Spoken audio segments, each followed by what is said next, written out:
নমস্কার, আপনারা শুনছেন করকাকুর্চি ইন্ডিয়া। উত্তম কুমার স্পেশাল পর্বের আজকে বিশেষ পর্ব। একটা বছর, একই বছর একদিকে জন্ম নিচ্ছে ভারতীয় সিনেমার ইতিহাসের অন্যতম বিস্ফোরক ছবি শোলে, আর অন্যদিকে বাংলা সিনেমার আকাশে একজন মানুষ একের পর এক বদলে ফেলছেন নিজের মুখ, নিজের শরীরী ভাষা, নিজের অভিনয়ের অভিধান। তিনি উত্তম কুমার। ভাবুন তো, এক বছরে একজন অভিনেতা কখনো আদর্শবান চিকিৎসক, কখনো দুই ভাইয়ের দুই বিপরীত জীবন, কখনো দুর্নীতিগ্রস্ত ব্যবসায়ী, আবার কখনো সর্বশান্ত প্রেমিক, আবার কখনো হারিয়ে যাওয়া রাজা। এ কি শুধু অভিনয়, নাকি একজন অভিনেতার শরীরের ভিতর পাঁচজন মানুষের জন্ম নেওয়া? 1975 সালকে যদি ভারতীয় সিনেমার ইতিহাসে শোলের বছর বলা হয়, তাহলে বাংলা সিনেমার ইতিহাসে সেই বছরটাকে কি আমরা বলতে পারি উত্তম কুমারের অভিনয় বৈচিত্র্যের বছর? আজকের গল্প সেই 5 ছবির। অগ্নিশ্বর, আমি, সে ও সখা, বাঘবন্দির খেলা, অমানুষ এবং সন্ন্যাসী রাজা। 5টি ছবি, 5টি চরিত্র, আর একজনই অভিনেতা, মহানায়ক উত্তম কুমার। করকাকুর্চি ইন্ডিয়ার আজকের বিশেষ আয়োজন। তাহলে শুরু করি। 1975 এক আশ্চর্য সিনেমার বছর। 1975-এর 15ই আগস্ট মুক্তি পেয়েছিল শোলে। অমিতাভ বচ্চন, ধর্মেন্দ্র, হেমা মালিনী, সঞ্জীব কুমার, আমজাদ খান তারকা খচিত সেই ছবি পরবর্তীকালে ভারতীয় জনপ্রিয় সংস্কৃতির এক অমোঘ অংশ হয়ে ওঠে। 2025 সালে তার 50 বছর পূর্তি ঘিরে দেশ জুড়ে হয়েছিল সুবর্ণ জয়ন্তীর আয়োজন। কিন্তু একই সময় বাংলার পর্দায় অন্য এক ইতিহাস লিখেছিলেন উত্তম কুমার। আজ আমরা যখন শোলের 50 বছর নিয়ে কথা বলি, তখন একটু থামুন, চোখ বন্ধ করে ভাবুন, একই সময়ে বাংলা সিনেমার পর্দায় এক মানুষ কতগুলো জীবন বেঁচে নিচ্ছেন। এই 5 ছবির গল্প শুধু 5টি সিনেমার গল্প নয়, এগুলো আসলে উত্তম কুমারের অভিনয় জীবনের 5টি দরজা। চলুন একে একে সেই দরজাগুলো খুলে দেখি। প্রথম দরজা, অগ্নিশ্বর। একজন ডাক্তার, একজন আদর্শবাদী মানুষ, একজন কঠিন অথচ ভিতরে অসম্ভব কোমল হৃদয়ের মানুষ। অগ্নিশ্বর তৈরি হয়েছিল বলাইচাঁদ মুখোপাধ্যায়ের কাহিনী অবলম্বনে। পরিচালনায় অরবিন্দ মুখোপাধ্যায়। ছবিতে উত্তম কুমারের চরিত্র ডাক্তার অগ্নিশ্বর।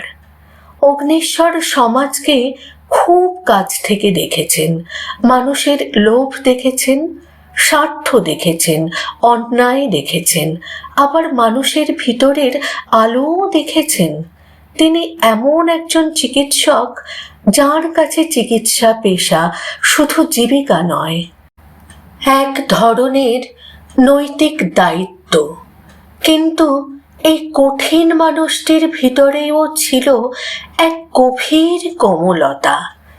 স্ত্রীকে হারানোর পর ছেলে বৌমার সংসারে থেকেও তিনি বুঝতে পারেন তাঁর ব্যক্তিত্ব, তাঁর আদর্শ, তাঁর জীবন দর্শন হয়তো সেই সংসারের স্বাভাবিক ছন্দকে অস্বস্তিতে ফেলছে। তাই এক সময় তিনি চলে যান, নিজের মতো করে বাঁচতে, নিজের মতো করে মানুষের পাশে দাঁড়াতে। এখানেই অগ্নিশ্বর চরিত্রটি হয়ে ওঠে অসাধারণ। তিনি শুধু নায়ক নন, তিনি একজন মানুষ। আর সেই মানুষটির কঠিন মুখোশের আড়ালে যে শিশু সুলভ কোমলতা, সেটাই উত্তম কুমার অভিনয়ে অসাধারণ করে তুলেছিলেন। এই ছবির একটি দৃশ্যের প্রসঙ্গ বিশেষভাবে আলোচিত। এক রোগী তাকে প্রণাম করতে গেলে অগ্নিশ্বরের সংলাপে হঠাৎ বেরিয়ে আসে তার মায়ের স্মৃতি। মাত্র কয়েক সেকেন্ডের সেই আবেগ তৈরি করতে উত্তম কুমারের দীর্ঘ রিহার্সালের কথা পরিচালক অরবিন্দ মুখোপাধ্যায়ের স্মৃতিচারণেই পাওয়া যায়। ভাবুন, যে মানুষকে আমরা পর্দায় এত সহজে দেখি, তিনি সেই সহজ মুহূর্তটাকেই নিখুঁত করার জন্য ঘন্টার পর ঘন্টা প্রস্তুতি নিচ্ছেন। এই হলো উত্তম কুমার। অভিনয় তাঁর কাছে মুখস্থ সংলাপ ছিল না, অভিনয় ছিল অনুভূতির ভিতরে ঢুকে যাওয়া। দ্বিতীয় দরজা, আমি, সে ও সখা। এবার উত্তম কুমার একা নন, এবার তার সামনে উত্তম কুমার বনাম উত্তম কুমার। মঙ্গল চক্রবর্তীর পরিচালনায় আশুতোষ মুখোপাধ্যায়ের উপন্যাস অবলম্বনে তৈরি আমি, সে ও সখায় উত্তম কুমার দ্বৈত চরিত্রে অভিনয় করেছিলেন। একজন বড় ভাই, সৎ আদর্শবান শিক্ষক, অন্যায় অপবাদে যার জীবন ভেঙে যায়। অন্যদিকে ছোট ভাই, একেবারে অন্য স্বভাবের, জীবনের শুরুতে ভুল পথে হাঁটলেও ধীরে ধীরে বদলে যায়। একজনের জীবন অন্ধকারে ঠেলে দেওয়া হয়, অন্যজন সেই অন্ধকারের বিরুদ্ধে দাঁড়ায়। এখানেই ছিল উত্তমের অভিনয়ের বড় পরীক্ষা। কারণ একই মুখ, কিন্তু দুই মানুষ। একজনের হাঁটা যেমন, অন্যজনের হাঁটা তেমন নয়। একজনের চোখে যে স্থিরতা, অন্যজনের চোখে সেখানে অস্থিরতা। একজন কথা বলবেন মেপে, অন্যজন হয়তো কথার মধ্যেই নিজের স্বভাব প্রকাশ করবেন।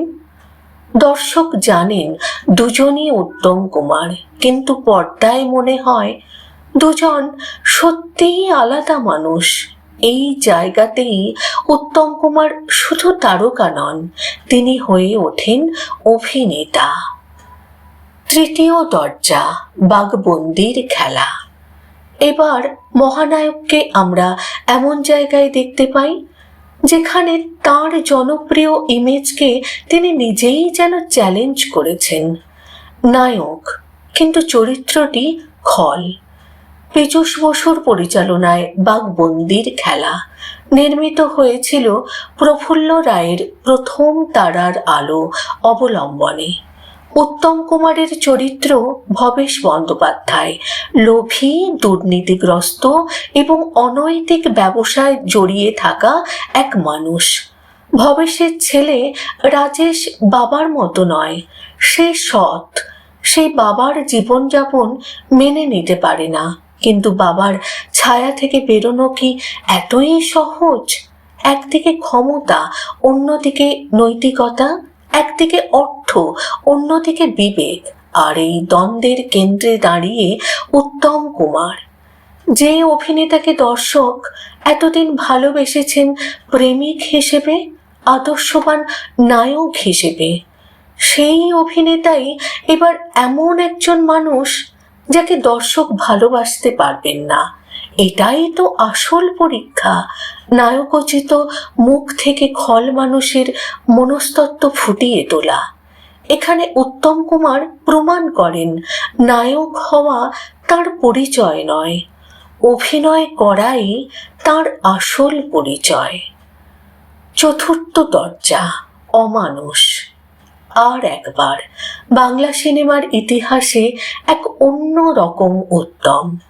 সুন্দরবনের জল, কাদা, নদী, নোনা হাওয়া, নিঃসঙ্গতা আর বিশ্বাসঘাতকতার ভিতর দিয়ে এক মানুষের পতন ও পুনর্জন্মের গল্প।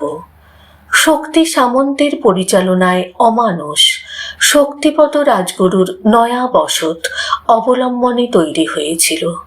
ছবিটি বাংলা ও হিন্দি দুই ভাষাতেই নির্মিত হয় এবং উত্তম কুমারের সঙ্গে শর্মিলা ঠাকুর ও উৎপল দত্ত ছিলেন গুরুত্বপূর্ণ ভূমিকায়। মধুসূদন চৌধুরী এক সম্ভ্রান্ত পরিবারের ছেলে, অথচ মানুষের থেকে দূরে নয়, গরিব মানুষের পাশে থাকে, ভালোবাসে লেখাকে, কিন্তু ষড়যন্ত্র তার জীবনকে এক লহমায় বদলে দেয়। মিথ্যে মামলা, কারাবাস, ফিরে এসে দেখে যে পৃথিবীটাকে নিজের বলে জানত সেটাই আর তার নেই। তারপর আসে পতন, অপমান, মদ, নিঃসঙ্গতা। একজন মানুষের ভিতর থেকে আরেকজন মানুষের জন্ম হয়। এই মধুসূদন আর আগের মধুসূদন নয়। এখানে উত্তম কুমারের চোখের ভাষাই যেন গল্প বলে। শক্তি সামন্তের এই ছবির বড় অংশ সুন্দরবনের সন্দেশখালী অঞ্চলে শুট হয়েছিল। শুটিং ঘিরে স্থানীয় মানুষের প্রবল আগ্রহের কথাও বিভিন্ন স্মৃতিচারণে উঠে এসেছে। একটি প্রচলিত শুটিং স্মৃতিতে লঞ্চ নিয়ে পথ হারানোর পর দূরের আলো এবং পরে গ্রামবাসীদের ভিড়ের কথা বলা হয়।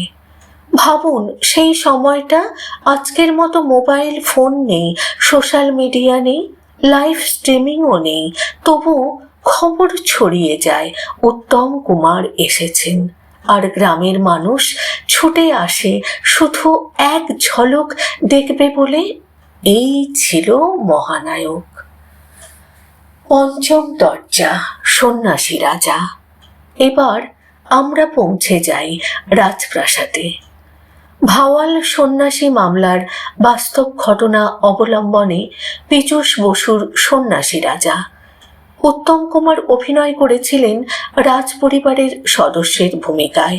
ছবিটি 1975 সালের বাংলা চলচ্চিত্র এবং ঐতিহাসিক ভাওয়াল মামলার কাহিনী থেকে অনুপ্রাণিত।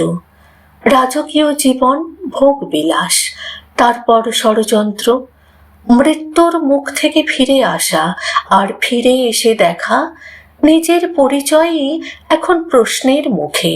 আমি কে? এই একটি প্রশ্নই যেন পুরো ছবির ভিতর প্রতিধ্বনিত হয়। রাজা কি সত্যিই রাজা, নাকি তিনি একজন ছদ্মবেশী, নাকি ইতিহাসের কাছে হারিয়ে যাওয়া একজন মানুষ?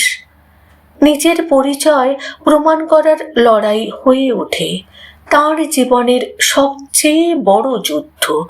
আর উত্তম কুমার রাজকীয় পোশাকের ভিতর থেকেও তিনি শুধু রাজকীয়তা দেখাননি, দেখিয়েছেন অপমান, অপেক্ষা, অসহায়তা, আর নিজের অস্তিত্ব ফিরে পাওয়ার আকুতি। চোখে রাজা, মুখে সংযম, আর ভিতরে এক সমুদ্র কষ্ট।